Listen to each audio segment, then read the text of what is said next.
waiting and always hesitating. Pour perdre du poids, je dois manger le moins de calories possible. Lorsque des individus cherchent à perdre du poids, leur désir d'avoir des résultats rapides les pousse souvent à réduire drastiquement les calories ingérées du jour au lendemain. Certains programmes utilisent aussi cette méthode pour garantir une transformation rapide.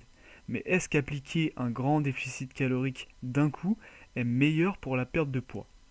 Eh bien, dans les faits, oui. Mais attention, cette perte de poids pourrait s'avérer trompeuse. En effet, un régime faible en calories va vous faire perdre de la graisse, mais aussi du muscle. Et c'est là le piège. Le muscle est l'une des composantes principales du corps qui est à l'origine de notre dépense énergétique journalière. Perdre du muscle, c'est donc dépenser moins d'énergie. Les régimes très faibles en calories font donc perdre du poids, mais diminuent considérablement notre masse musculaire. À la suite de ce type de régime, on a donc un effet yo-yo, c'est-à-dire une reprise de poids perdu, voire même un surplus. Cela s'explique par un organisme qui dépense beaucoup moins d'énergie et qui rend donc le régime inefficace car les dépenses seront inférieures ou égales aux apports.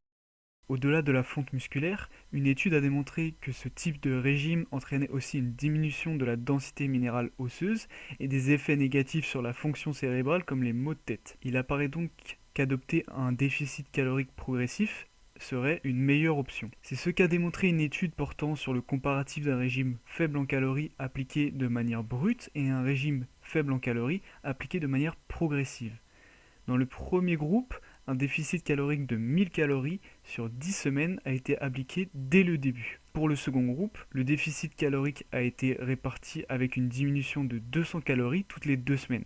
Les résultats ont démontré que la perte de poids était équivalente, mais que les instructions diététiques avaient été mieux suivies par le groupe où le déficit était progressif. Appliquer un gros déficit calorique dès le début n'est donc pas la meilleure option. Pour préserver votre santé et avoir une perte de poids efficace sur le long terme, adoptez un déficit progressif.